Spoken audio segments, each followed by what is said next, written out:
Hi,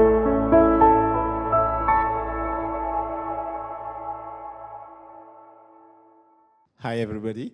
So my name is Mossi Traoré. So what I am, I don't really know.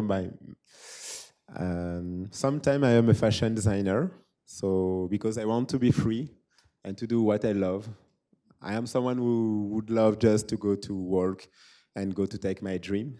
So my dream was to be a fashion designer. So every day, every morning when I woke up, I'm working to go and live this dream because I want to be someone who live his dream and not dream of his life. Right. So yes, sometimes I'm a fashion designer. Sometimes I am the founder and director of a fashion school. Yeah. Sometimes I just want to work as a curator and to join different people and to make artistic project together. So this is my crazy life. Okay. And so you have your origins in Africa, and then you came to Paris to get into the fashion world, which is not an easy world because it's very difficult to survive there. But how did you even think of fashion from Africa? So if you want, I am born in Paris, but my parents are from Africa. So I am a kid of a mixed culture, French culture and Mali culture. It's a country of Western Africa. So today Paris, if you want in France, but Paris is a city where we have a lot of community. You have people from a lot of country. We have a big diversity. So I love this melting pot, and that was give me trust to be confident to say I have my place in this city, and I have my place to do and raise my dream. But fashion is not an easy word. It's a beautiful word. So I think if you are a big dreamer, you can try and yes, to go to take your dream. But it's a world where you have to work very hard to be Lot very of hard work. motivated. Yeah, yeah, yeah. So, but what is that you thought? Is it the design on the streets of Paris? Is it the architecture of Paris? What is that which led you into believing that, oh, I want to explore the designs or patterns more? What is that? Why did you pick fashion? So when I was young, I just wanted to be a guy with a good look because with my friends, boy, wanted to have success with girl. So to have a good look, you need to have to have success. You need to have a very beautiful look. So that was my introduction with the styling, and after that. Um, when I discovered what is a fashion design, what is to create clothes, it was a very amazing moment of my life because it's like I found my way. And after I went to see a big exhibition, this exhibition was on a Japanese designer. His name is Yoji Yamamoto. So after to see this exhibition, it's for me in my mindset, it was like create his to be free. So after that, I decided to found a fashion school. So I went to do a fashion school. It was a crazy life because when you are in your student life, it's very amazing, very exciting. You know, with all the friends, we were a big dreamer all together. So we need to have a student job to pay the school. And I was also a soccer player in same time. So I have to manage my school, my job, my passion for soccer, but it was so excited. And when I found my target in fashion, so I continue on the same way.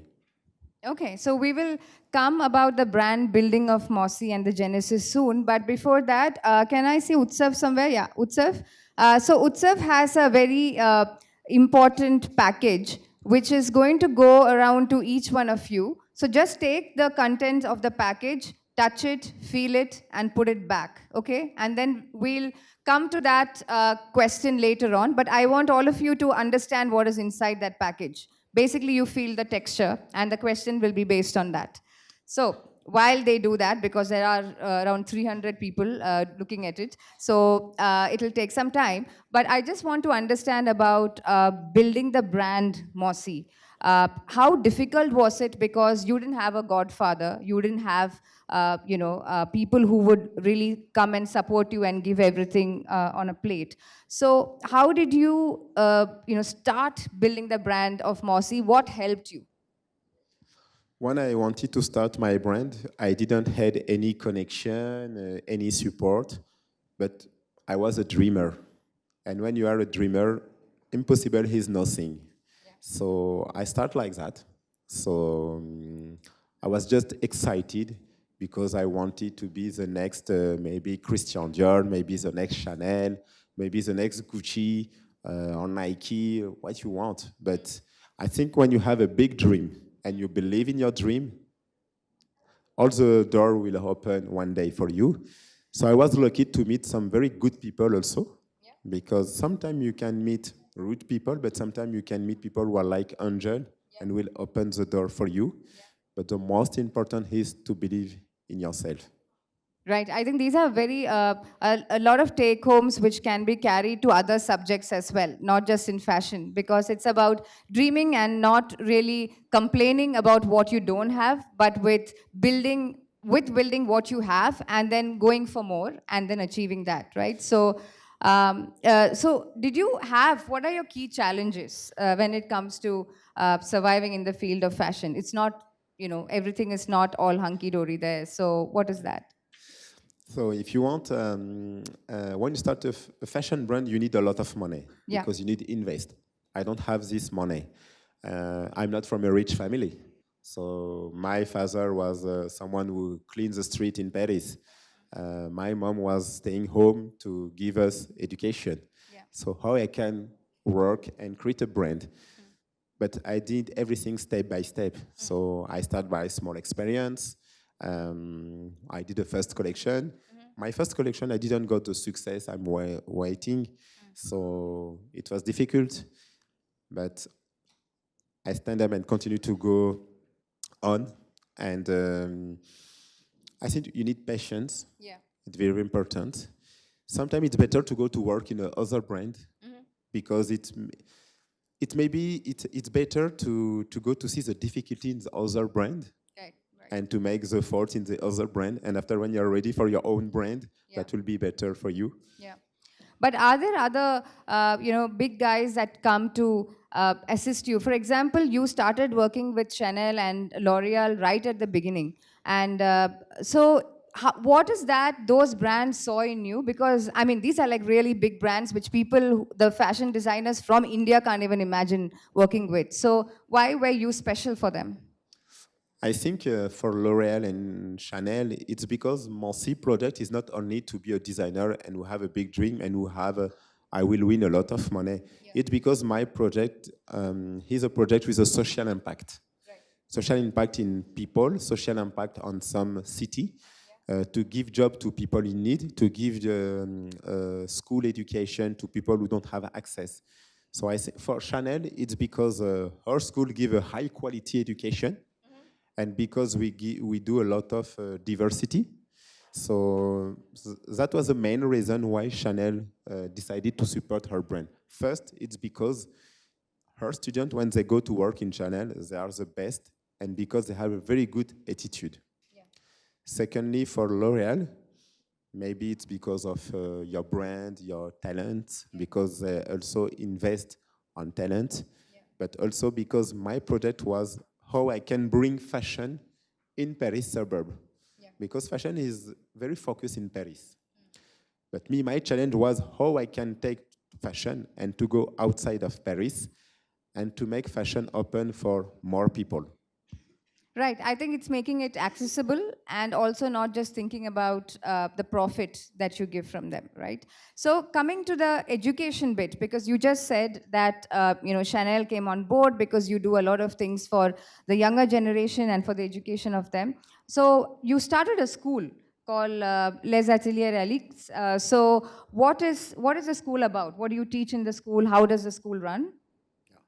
The Atelier Alix is a school, it's a fashion school, but it's not for people who want to be a fashion designer, because we have many, many fashion schools in Paris for fashion design. And honestly, today, there is not a lot of opportunity in fashion design. Maybe today with ChatGPT, we don't need more fashion designer. Or if you are influencer or a celebrity, because you have a big influence, maybe it will be more easy to have influence talents and to create a brand instead of to be someone very talented for sketch. Uh, Atelier Alix is a school where the students come to study French haute couture. So French haute couture is a high quality in couture work, as hand tailoring work. And I wanted to create this school to pay a tribute to a very, very famous haute couture designer in Paris. She was so famous like Chanel, like Christian Dior, but nobody knows this lady. Only professional people know her. So I wanted to pay a tribute to this lady. It was more a passion project. It was not a business project. But after that, we got a very good result because after 4 years, for promotion, we have around 93% of people who got a job. Wow, that's 93% is something else, right? I mean, I think that deserves a huge round of applause for doing that. And it is just not about education. Mossi is also trying to pave the way for the younger generation by actually helping them getting placed in a very good firm, and which is not super easy in fashion. It is very challenging. So Mossi, when you say that 93% students get their job, is it that something that you do as an institution? Do they get internships, or how does that work? So this project is also, we have a support from French government with also some private company. And Chanel, for example, they come to the school in suburb to see the students, to make evaluation, and also to give internship and job opportunities. So for that, I'm very happy because you have some very expensive school in Paris, in the luxury place. And when they finish, they got graduate, they will only work for Zara or Mango as a salesman. But her students, they are in suburbs, so they are very far of the center of Paris. But Chanel come to see them. They take taxis, they take train to come and see them. So for me, that is the first good success. This school give also the networking, because to work in fashion, you need to have some good connection. But we don't want to do everything for the student, because everybody has to manage his own career and dream. But we try the best with the networking of the teacher, my networking, and we work with all the haute couture company. Today, the Dior and Chanel are the two companies who have to who give more opportunity to her student. Right, and most of the fashion schools, I mean, anywhere in the world, they actually are very expensive to study. So I think Pooja is coming from one of the most expensive fashion schools also. So how is your school different when it comes to students? Because, for example, in India, there are so many skilled students who has good hands and can do embroidery, right? So, but they will not be able to pay so much of a money and come and study in Paris. So, what do you do for those students? In my school, we give 65% of scholarship for the fees. So the student have to pay and family have to pay only 35%. So it's a big support. We try also for the final part they have to pay, so 35%, to found some government complementary support, because sometimes if you are European, French, or if you are not older than 25 years, maybe we can have some extra support. So we try the best for that. We help students for rent. For example, we have a partnership with a student residency in the city. So for people from the who came from outside of Paris or from international country, we try the best to make accommodation stable. We help the student for all the administrative step. For example, when you come, you have to go to the administration to get your visa ready. And the final thing is, if I compare to some other fashion school, Yeah.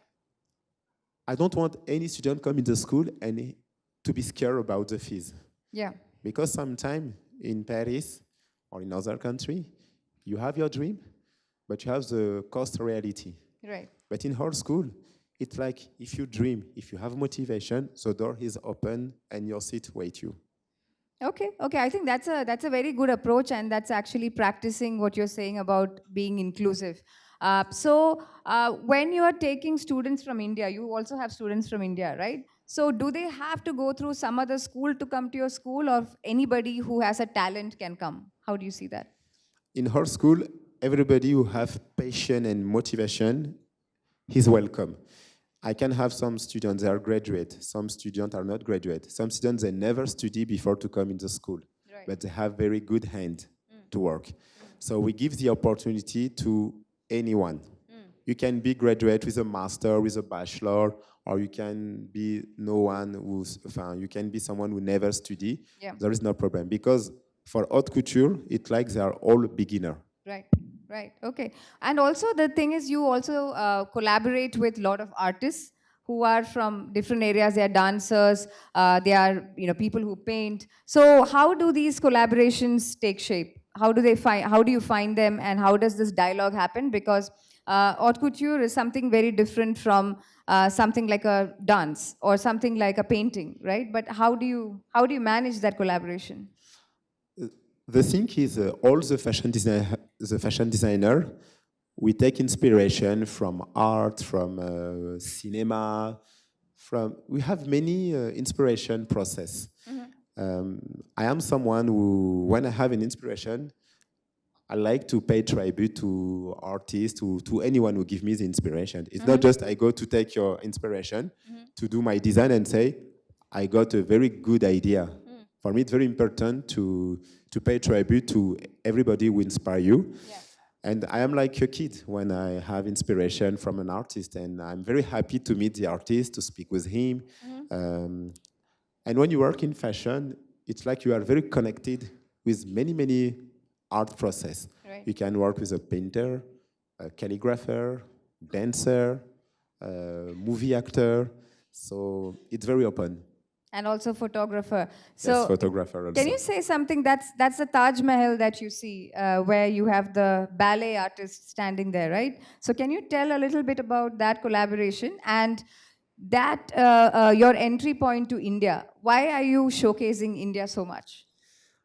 This project was, I met one of my Indian friends. She is a photographer. She studied photography in Paris in a photography school.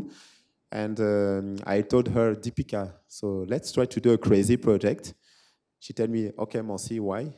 It was a dream project first, but to make this dream a reality, it was to go to do a photo shoot in Taj Mahal with a very famous ballet dancer of Paris National Opera.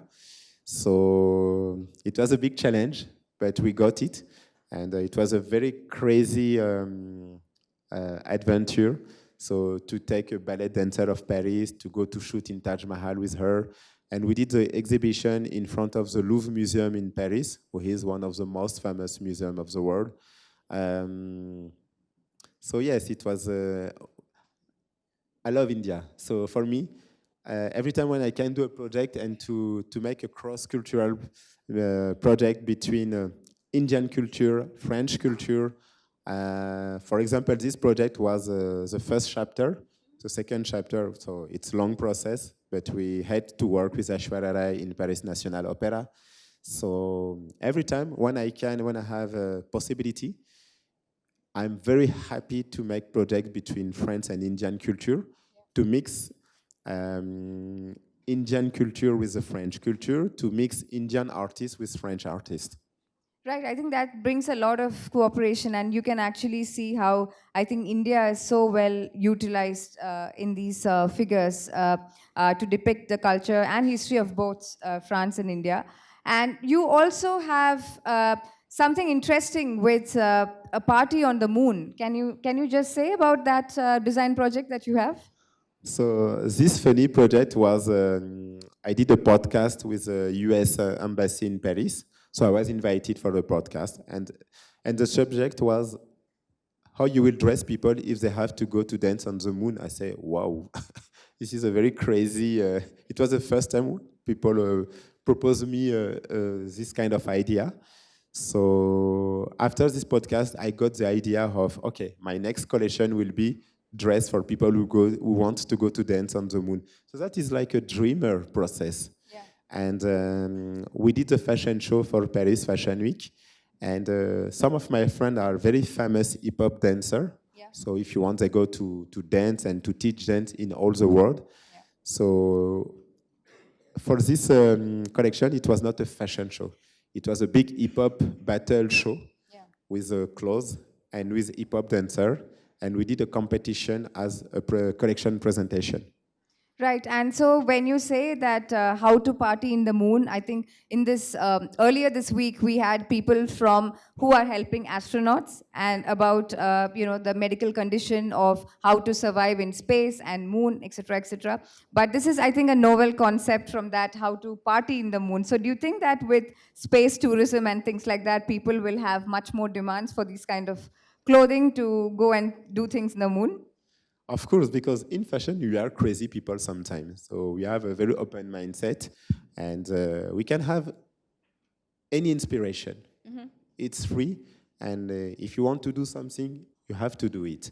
So for this project, so it was very funny. And in the same time, I got some requests about Mossi. We want to do a project with NASA, NASA, yeah. So they told me, let's try to do something together. So when I was a teenager, I was a student who didn't like science, yeah, philosophy, physical. But for fashion, I was very happy to go to be connected with people who work in this industry. Right. So because when you think about an astronaut costume, right? I mean, of course, there's a lot of science to it because it has to, you are not just going to a place for tourism, you're actually going to a place where the temperature is very challenging and it can also kill you if you don't have the right clothing. So given an opportunity like you, because you work with the US Embassy and with NASA quite a bit, do you think that you will be involved in designing an astronaut uniform in the future? Why not?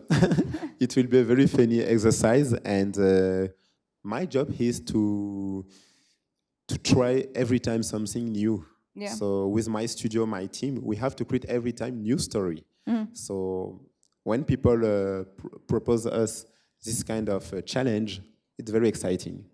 Right, and the other exciting challenge, okay, this is about a lot of physics in it because you had this opportunity to work with this project called Movements or Mouvement in French. So here you are actually looking at dancers who are using your costume and then giving their dance movements. And to get a picture of in that style and fashion, you have to work with the laws of physics, actually. Right, and you can't just have that T-shirt and that dress and or that kurta and then do these movements and get those photographs. So you are not a physicist. So how do you manage to get this laws of motion in action and then design your dresses?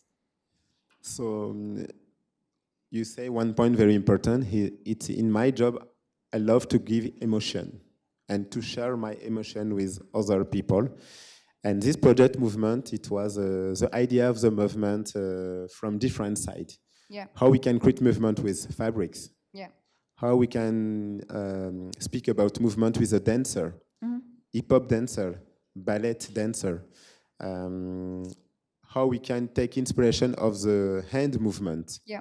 Hand movement is like to work with a calligrapher. Yeah. So this project was the cross meeting between all these different artists and talents. Right. And for that, I work as a curator. Mm-hmm. And it was a very funny project because to meet people and to share your idea, your vision with people.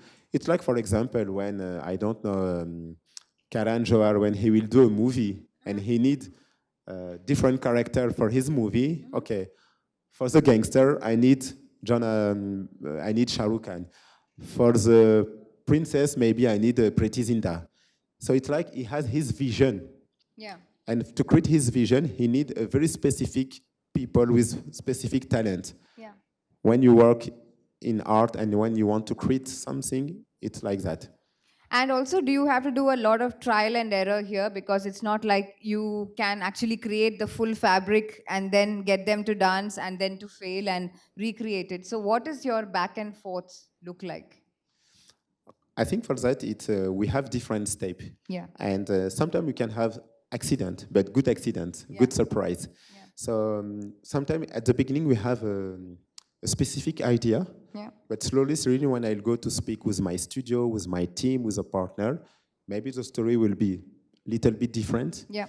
And in the process, you will learn different things. You will have new idea. You will change some idea. So that is the way how we can work.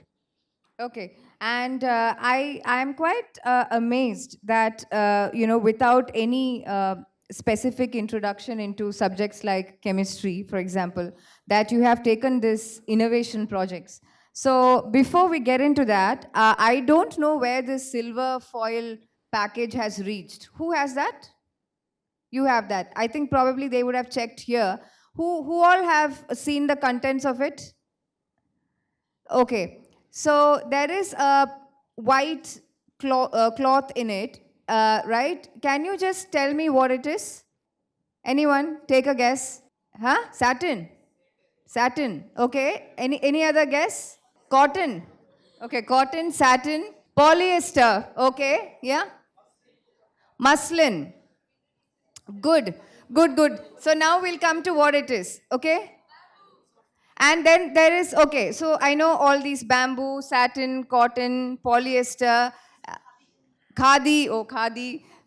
Okay, and then we have a brown cloth in it, and it also has a thread. The cloth and thread are same, right, Pooja? The same, yeah. What is that?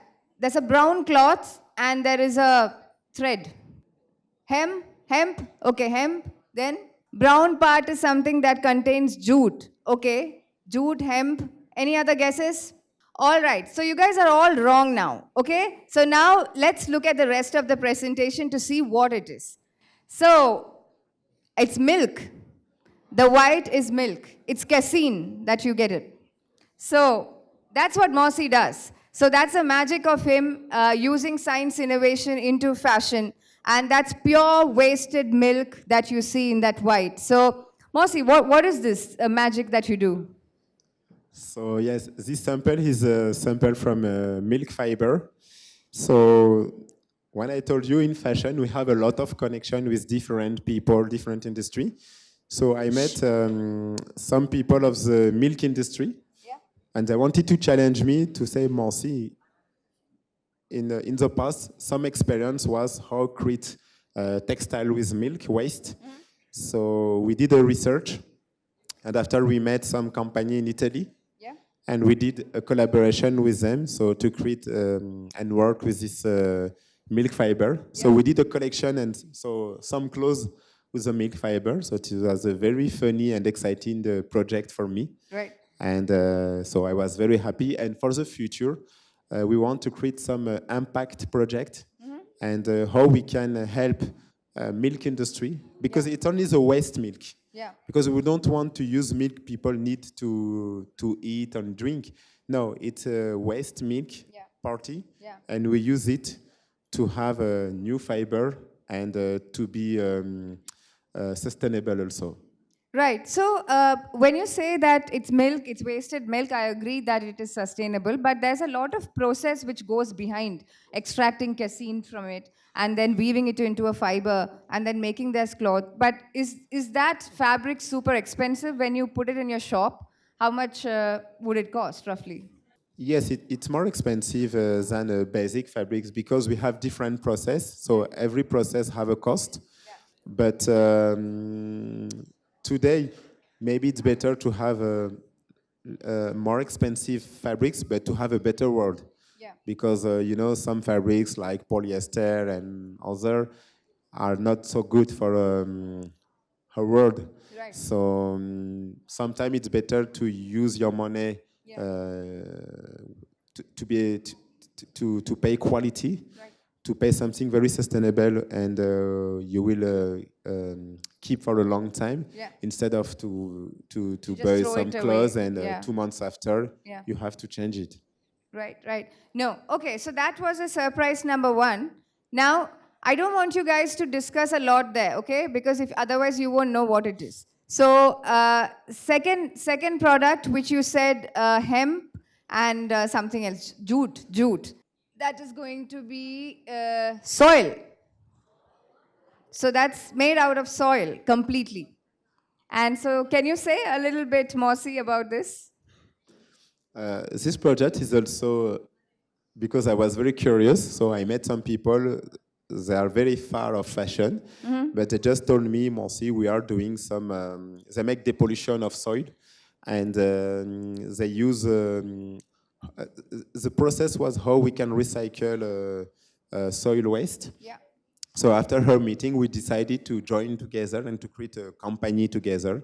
And my challenge was how we can bring this process to textile industry. Yeah. And after 1 year, we worked with research center in France, and we did this first fabrics. So now we are working around maybe 15 new projects, and to imagine different process with the soil, and to bring that on the textile. Right. So when you collaborate with these industries, which are basically chemical industries, how much chemistry does you and your team need to understand? Because you have to also look at the malleability or the ductility of the fiber as well. So how much chemistry do you need to understand the process? I think in this process, we have three main parts.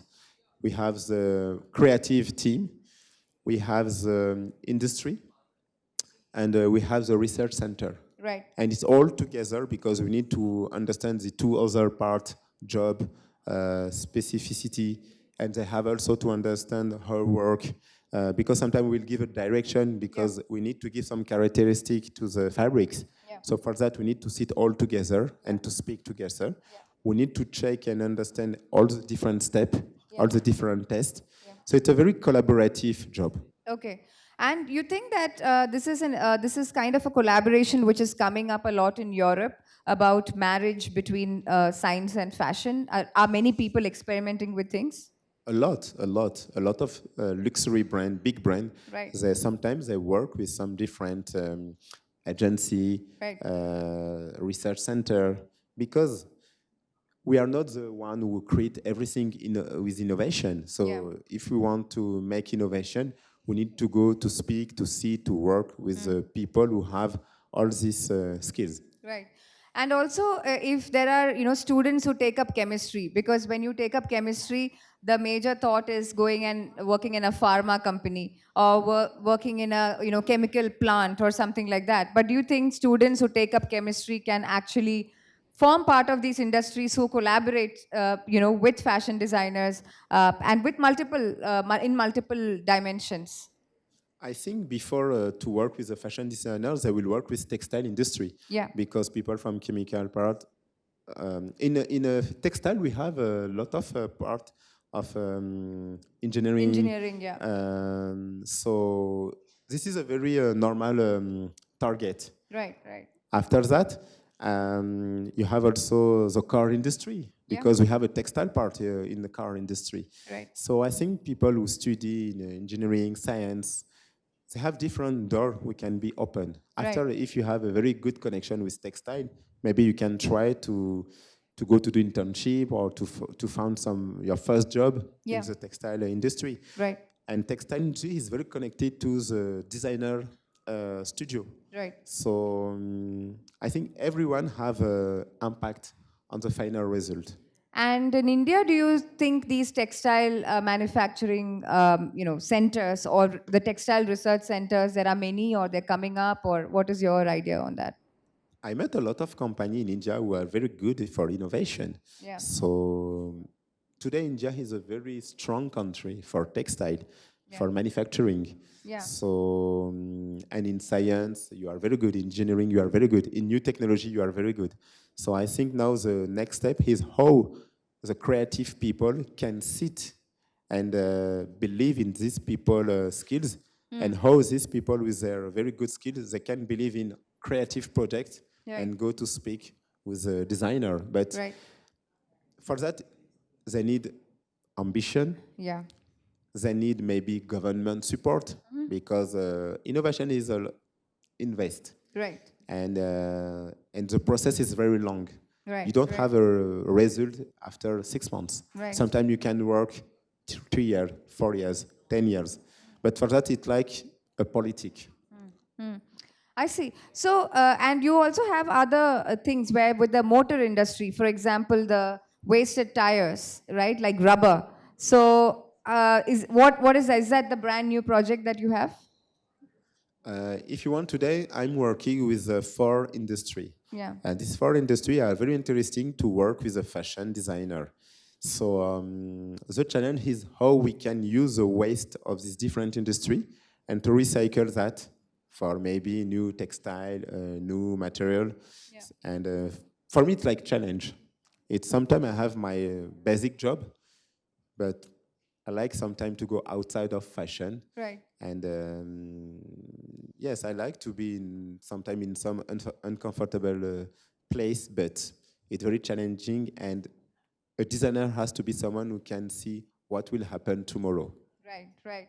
No, I think that's that's something that we sort of need to do it in every field about patience, tolerance, and also meeting with multiple stakeholders because these are very collaborative experiments that you have done. And without those stakeholders, these things also wouldn't materialize because you cannot be doing everything. But I just forgot to show this is from the this is interesting. So this is from the recycled from unused mattress, right? All house products who are not um, all the waste you can find in a house, like bed. Yeah.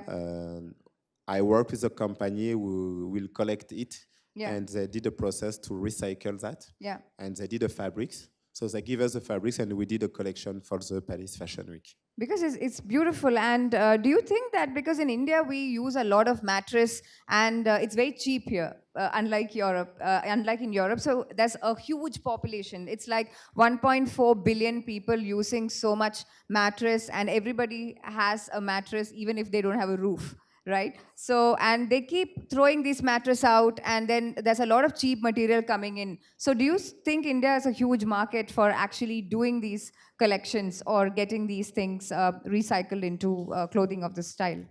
Of course, because I met a lot of Indian designers who are very sustainable and have a sustainable process. And I think the pollution problem is not only for India, for Europe, for America, or for Africa, or for China. It's Yeah. for all the world. Yeah. So I think in India you have a lot of people who are very dynamic, and they try a lot of projects to manage the pollution project. Yeah. So innovation project can be sometimes solution for some pollution problems. Okay. And I forgot to show them, I think, is this the one with milk? Yeah. So this you usually use a dye over the milk product as well. Yes, the black clothes are we use dye to because when I create I like black and white. Yeah. So the milk natural color is nice, but it was not so mossy. For that I need to go and dye the fabric. Okay, so I think it's an eye opener for several of these students to actually see how fashion and science and innovation blends in, and no wonder that you are in the news quite a bit because there's so much about here societal impact which you are doing by training the younger generation to think differently, because you are not like a haute couture person who is telling, oh, just do your haute couture and just focus on the fashion, but you go above and beyond and then look at science and innovation and collaboration, which is an important part, and also understanding, because here we see so many people, if we give a project on AI and robotics, they don't even want to explore the robotics in biology, for example. But you're taking it a notch ahead and beyond by saying that, okay, I want to experience the chemical world and then take it into fashion. So that's amazing that you have that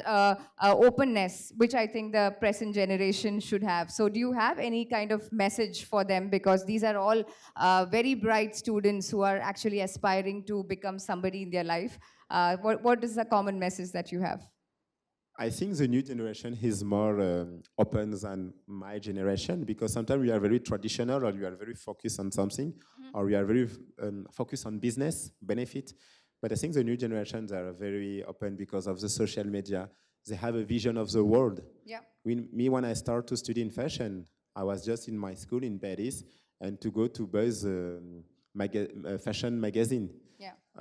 If I want to see what happened in India, I had to go to find some magazine, but we don't have a lot of magazine who speak about fashion in India or in Africa. Right. But today, the new generation, they have internet, Yeah. they have social media. So they have a mindset very open, not only on the local market, but about all the world. They can be inspired by someone in China, by someone in Africa, or Yeah. by someone in Milano. So for that, I think their generation is more dynamic. Right. So they have to continue to be dynamic, but they have to think how we can save the world. Right. My message for them is work to be free, and also think how you can create a better world. All right, so with that, we come to an amazing panel with Mossi Traoré. So I think a big round of applause for all the work he has been doing and will do. All right, so this was a very different GIS for all of you because GIS is about just not pure science, it's also about great ideas, right? Which is why it's called Great Ideas. So with that, I would like to open the floor for questions. I want to know if anybody has any questions. Yes. So hello sir, my name is Karthik and I wanted to ask you about how you got into fashion. Because in India at least, I see that there's still a lot of like parental pressure and society stigma that, you have to become an engineer or a doctor, and like the art stream is seen as sort of a stream where people go if they are not able to do so well in science and commerce, and it's not seen as its own independent field. So did you face any of these challenges when you entered, and how did you deal with them, sir? It's a good question. um, for my side, I wanted to be free. So if my parents told me, Mossi, you have to be doctor, you have to be this, you have to be that, I will say, I don't have time to listen your stupid advice. Let me do my dream because it will be my life. So my father was just someone who gave us a very high education. He was very strict. He just do what you want, but do something. Not just to be sit and sleep in house. Don't do drug business outside. I don't want to have problems. My father was go to work or study. But if you do something and you do something in the right way, he give me liberty to do what I believe. My family I have a very traditional family. Like when you are 22 years, you have to be married. We want to be grandfather, grandmother. Today I'm 40 years, I'm not married. So everybody is watching me. What are you waiting? But it's okay, this is my life. So I wanted to do what I want for me. So that is the advice I can give you. So I know Western culture and maybe Indian culture is very close to African culture. Same things. After study, go to get married. In Europe, we are more free. But I think you have positive things in your culture. You have positive things in European culture. You need to find the good balance. Sometimes when your parents want for you to have a good job, it's not because they want to choice for you. It's more they want for you to find a stable life, a safe life. So sometimes I can understand the parents, but everybody has to manage his own life. If you want to be an artist and to sleep outside in the street, it is your problem. If you can manage your own challenge it. But if you don't ask money to your parents and you manage your life, you are free. But if everybody, you ask to your father, Dad, give me 1,000 rupee, give me this, give me that. One day he would go to work by yourself. So you are young. I think you have time to see different things, to discover different things, and one day you will find your target. Thank you so much, sir. Hello, sir. I'm Shivani Shristri Lahakar, and my question is: how did you think of using soil for your cloth? There were so many materials you could have used. Why soil? How did you come up with the conclusion that you can use soil? So this project was very funny because I met one. It's one guy. It was the director of innovation department of this company, Arteza. It's my partner today. Uh, he saw a movie documentary on Mossi brand. You know the movie with Aishwarya Rai. He saw this movie, and he was crazy about my story. And he sent me a message on LinkedIn. So he was lucky because I'm not very connected to LinkedIn. And he asked me, he told me, I love your project, I love your story. So when I saw your stories, that remind me when I was a teenager, when I was living in suburb of Paris. And he spoke to me about his work. So he was speaking about me, about science. I said, wow, this guy didn't know. I don't like all these things, science, physical. So I'm an artist. I like to create. I like maybe philosophy, but not science. But he was so motivated to speak about science. Maybe he can speak for 45 minutes. And he sent me a big document of maybe 90 pages. I say, wow, I won't understand anything on that. But when I go to these people place to see all the process with my eyes, it was very interesting for me. So I was very curious. And after that, I met to meet his director, his boss. So after to sit, we were I think this guy and his direction and Mossi has a business soul. So after that, we sit and speak and say, okay, let's do a challenge together. And we did this process to make this project happen. Yes, sir. I had a question that whenever you start projects or from the beginning, how in the world do you even get the necessary connections or people with the necessary skills and expertise? Since, as you just said, that collaboration is required in these projects, and we cannot do every single part of the innovation on our own. So how do you find the right people with the right skills to actually collaborate together and successfully create these projects? I think the process is the same for fashion design, for art, for innovation. Sometime when I want to meet someone, I will do everything to meet him. You know the dog in the city in India. In the day they are sleeping, in the night they are crazy. Mostly the same. When I want to meet someone who inspire me, I will do all my best to meet you. I will go on social media. I will go on LinkedIn. Sometimes some very famous designer, I went to these people's house to meet them without permission. Do you know the designer, Indian designer, Manish Arora? No, no, Manish Arora. Yes, Manish Arora. So I went to Noida to meet him in his office without meeting, without permission. But this is my mindset. When I motivate for something, I do my best. My first trip in India, it was maybe 15 years ago. I wanted to do an internship in a Bollywood production company. So I take a listing of all the Bollywood production companies. So I take the train. So that was a good trip for me to see what is Mumbai, because I went to all train station. So this is my process. When I want to do something, I do like that. After, sometime when you will meet one people, and after these people will present you another people, and slowly, slowly you will create your networking. So you need patience. But if you need to show to people how you are motivated for your project. Because if you give this emotion, you give this feeling to the people to trust in you, people will help you. They will introduce you to the good people. They will also help you to make your project happen. But all of that depends on you. So, my question to you is, as an artist, you take full credibility for your work. So, when you create a line of work, how do you make sure that not like one or two pieces are not similar to another line of work created by another designer? And if a situation as that arises, how do you deal with a situation like that, or to prevent a situation like that from happening? How do you make sure that something like that doesn't happen? So if I understand your question, it's like if I have a design very similar with another designer, how we manage the problem. Also, that when you design something, how do you make sure that somebody else has not done it? Yeah. Okay, so in my position, if someone make a copy of my work, I say, okay, I'm creative, he copy me. I take this as a compliment for me. I don't really have this problem because I don't watch the other designer work.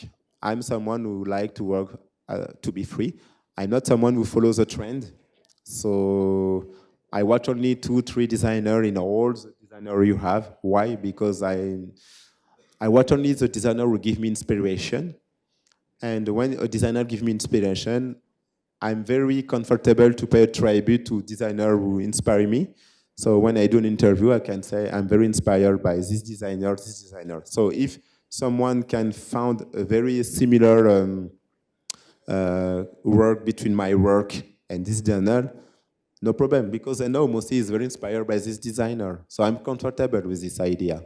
But I don't watch so much other designer. I prefer take inspiration in art or maybe in the street, or maybe, for example, when I am in the local train in Mumbai to see some woman with a draping.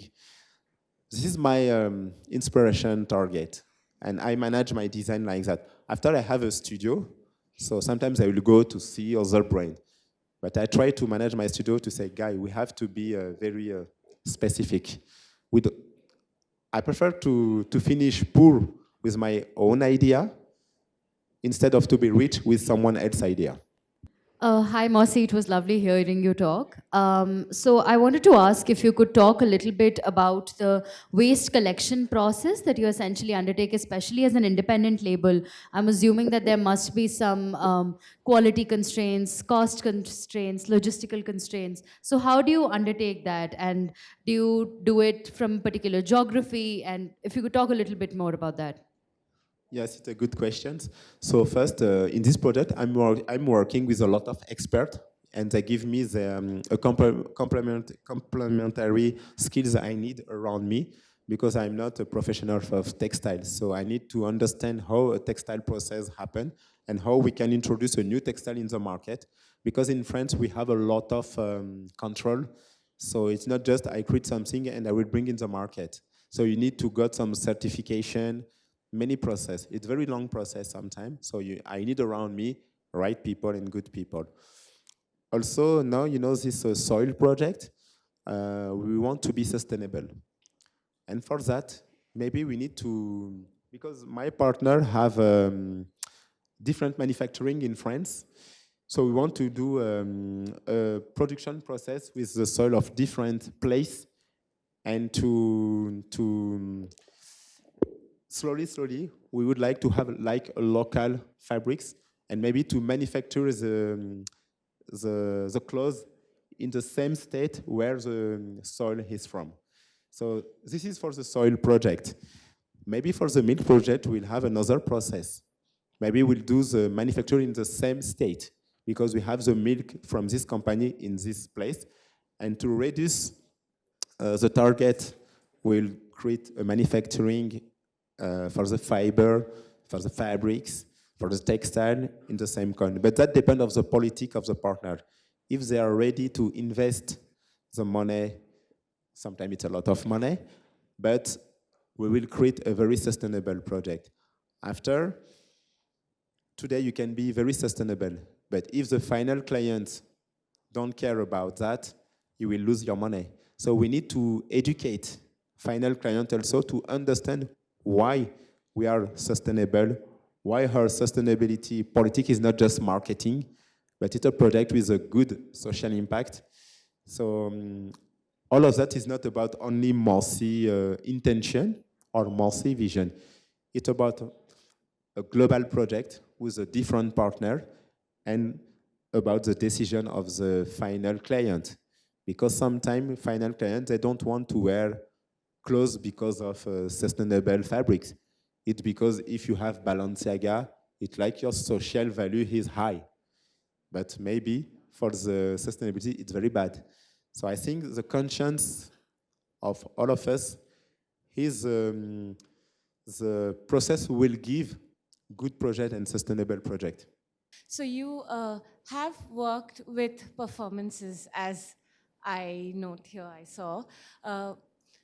I know that many designers have had the tradition of working with movies, shows, dance performances, And generally that forms in, like that sort of falls in the area of costume or costume design. Yet it's sometimes extremely fun and creative to look at. So as a designer, how do you differentiate costume and fashion? Are they different? Can there, as Ambika said, be a marriage? Do you enjoy making costume fashion? Does costume or costuming through the ages, has it influenced how fashion and creative fashion ideas develop? So that's just my question. Thanks. So I think you can create clothes garment for costume, and you can make clothes for a store, a shop.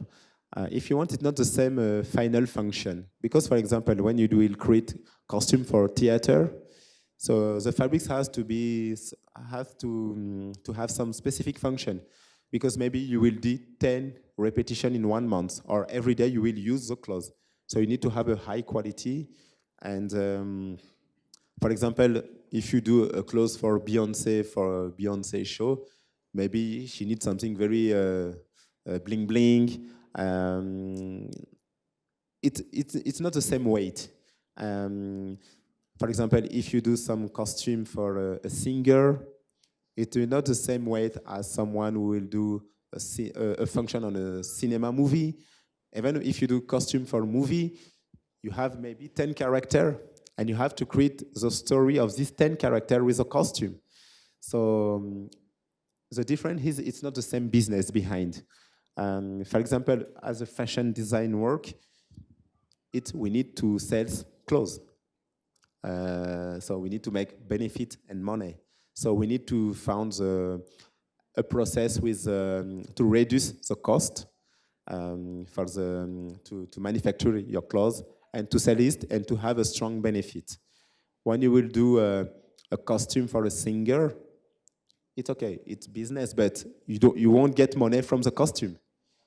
It's more the costume will help you to create the singer show. If you do costume for cinema, it's not the costume will give you the benefit. The costume will help you to create the story of the movie.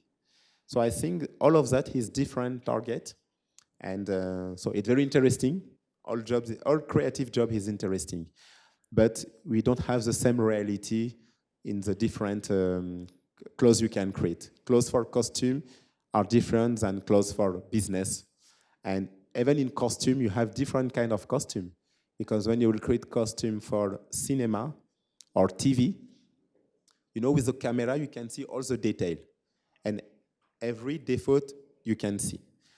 When you create costume for the opera show, it's okay, because you need clothes who have a good resistance. So I think the goals of the clothes you will create are different. I've heard and I have seen that there are multiple interesting fibers in local regions of India and perhaps in other parts of the world. For example, I think in your home country, Mali, you were speaking about a certain cotton fabric process that uses mud. I'm not very sure which one, but I know that in other parts of India, you have different kinds of fibers. For example, there is a place in Hampi. This is in Karnataka. So they make banana silk from plants, and I'm not very sure. I think there are like clam fibers and stuff. So I was just wondering whether you experimented with different kinds of plant fibers and local processes from other parts of the world. So plant fiber, for the moment, I didn't experiment, or maybe in some textile I buy with some textile company, maybe they use it. I don't know for the moment. But as Mossi went to speak and sit and work for the moment, I didn't very explore outside of France. I did only one time a project in India with Khadi fabrics. So it was with FDCI, the organization who organized Delhi Fashion Week. So they asked me to make the promotion of Indian traditional fabrics. So it was nice to work with the Khadi fabrics for me. But I'm very open. Tomorrow, if I met some, so we met one company in Jaipur. So they use some soil from specific city. I think one from Gujarat, maybe Ahmedabad, and one from Jaipur. And they did a textile print, and they did a textile dye with this hearse. So that was my first experimentation with Indian craftsman company. But I'm very open. If tomorrow I have a selection of knowledge from South India, North India, I will be happy because the designer is someone who is very curious and who is very open to go to see and discover new things. So for that, we are very, very open. And the door is open not only with India or with France, but also with Japan. For example, with Japan, I met some company who we use like carbon charcoals, Charcoal, yeah. charcoal to dye the fabrics. So I was very excited to work with them. So the lockdown time make the project die, but a designer work is to be open and go to see everything new. Hi, Mossi. This is Anshika. So, the whole world is talking about inclusivity and acceptance. In general, at Max, we see what is happening at the red carpet, or when it comes to fashion weeks, or what really big designers have to say. But from your experience, as somebody who's actually so closely working with minorities in your region, what does it actually look like behind the scenes? Like, is it actually happening, or is it still a really long way to go? Like, is it being used only as a marketing label, or is it actually happening? And also, as consumers, when we are actually buying our clothes, how do we actually distinguish between if it's actually true, like if a brand is actually sustainable, or if they're actually inclusive, or if they're just using it to brainwash us into buying their products? It's a good question. Honestly, sometime when I did some interview in some with some media, and when they speak to me about Mossi, do you think fashion is more inclusive? We have more diversity or not? I say you just have to see how many who are the designer in the industry today who we can present diversity, inclusivity politic, who are the owner of the big group. Because just to take, for example, if in your staff you have a lot of people from different culture, different social position, but to make embroideries, why not? You give job to people in need. Okay, it's a good point. But if the main function is only in the same hand, this is not inclusivity, it's not diversity. So for me today, we can speak about diversity. If tomorrow, for example, in India, if tomorrow, I don't know, 20% of the designer famous are from a slum, yes, we can speak about diversity. But if it's only the same people, rich people, who have the power and the business in the same hand, this is not diversity. It just, you will do some action and you'll do marketing around that. You will do good publicity for your company. So I think your generation is a generation who have maybe to change that. So maybe some of you will be some director, I hope for you. Some of you maybe will be owner of company. You have to bring this new vision of business, this new politic of business. You have to be very equal with everybody. And if I speak about my company, I'm very happy. Sometimes one in my team, I have people from different country, different culture. My first brand was with a Chinese friend. We met in the school. So we created a brand together. It was like China meet Africa in Paris. So, and I was very happy to work with her. It was a very nice adventure. So for me, the difference is a request.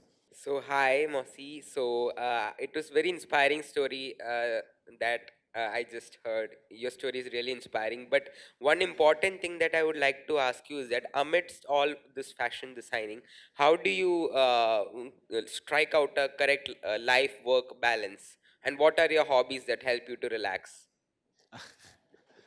Uh, To be honest, when I was young, I was very crazy of soccer. So I wanted to be a soccer player first before fashion. But now I'm not very connected with soccer because it's more business before passion or before to be a champion. Um, my hobby, when I was a fashion student, so we have a very busy homework. We are very tired every night to have and finish from work. But to watch Bollywood movie was my big hobby. So during maybe 5, 6 years, I was crazy about Bollywood movie. So that was my free time and relaxed time. Today, honestly, I don't know if I have a real relaxed time. Maybe when I see my family, nephew and niece, to pass time with them. I have a lot of work. So even Sunday, sometimes I'm working. Um, but it's okay. I think when you work in something you will make you passionate. For me, it's like a relaxed time. And I think I'm not the good person to ask what is your relaxed time, but I don't because I don't really have a lot of relaxed time. Bonjour, sir. I'm Arvi, and I wanted to ask. So you mentioned that designers sometimes have crazy ideas, like they're extraordinary. What is, according to you, the craziest idea that has been tried and it actually worked really well? Good questions. Um, you know, sometimes when you can see crazy things in a fashion runway, it's just to show how you are very creative. But in a collection, maybe only 20% of your product will make your business strong. All the other product is more for your communication, your impact. For example, you know, when you see a celebrity with a dress on a red carpet, it's more about communication. But it's not with this dress you will do a strong business. So sometimes you can see crazy and sometimes you can see stupid things. And so I am a designer and I'm honest. Sometimes in fashion we do stupid things.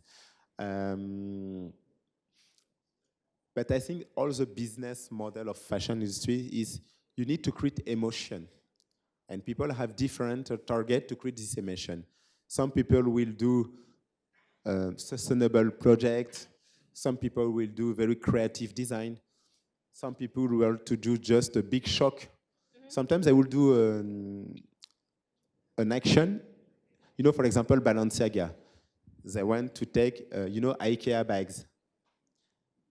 And one IKEA bags, you have to buy it for 2,000 euro. But when you go to IKEA to do your shopping, you buy it for 1.50 euro. And Balenciaga did these same bags for 2,000 euro. But they know people will say Balenciaga are stupid, they are crazy, but because people will speak about Balenciaga. Sometimes it's a process to make a strong communication. So I had a question about trends. You mentioned that you don't really follow trends earlier. And so like how does that affect your business and your overall market performance? And do you ever like take into account any trends like even in the slightest when you're making work? So good questions. Um, because when you are a designer who want to be free to not follow the trend, it can be a fighting with your commercial team because they will tell you, Mossi, you have to do this for the market because people want this, people want that. But sometimes I just answer, if I do that, I'm not a fashion designer. I'm just a stylist who follows the trend. So I think that depends of your business model. Some brand is a brand who makes the trend, and some make a lot of money because they follow the trend. For example, Zara, they will follow what his fashion show collection, and they will propose a lot of collection very inspired about what happened in the last fashion week or the two last fashion week. But they have a business model very focused on that conception of a fashion business. Sometimes you have some luxury brand, they just want to have a niche market. So they will do something very specific for specific clients. So I think that depends on the business model of different brands. Some brands they need to follow the trend, and some brands need to create the trend. So Hello, sir. I am Vidya, and first of all, I wanted to ask that, like you've researched on rubber, soil, and milk, what other materials are you planning to research on? And secondly, as for people's taste in fashion, like, do you measure them, or how exactly do you take them into account and then start fashion designing? Um, so I think for the moment I will try to be focused on the different innovation project I have in the hand because it's very long process and it's a lot of energy. So because it's a lot of hours, a lot of meeting, a lot of test. So I think to have 4 innovation projects, it's high energy. But I'm curious if tomorrow someone come to me with a very challenging project and maybe with a very good solution for the future, maybe I will be motivated and I will take the project. So for the moment, I have a good project to manage. And for the future, if I have some meeting or if someone come to me with a good proposition and a project with a very with good sense, good values, why not?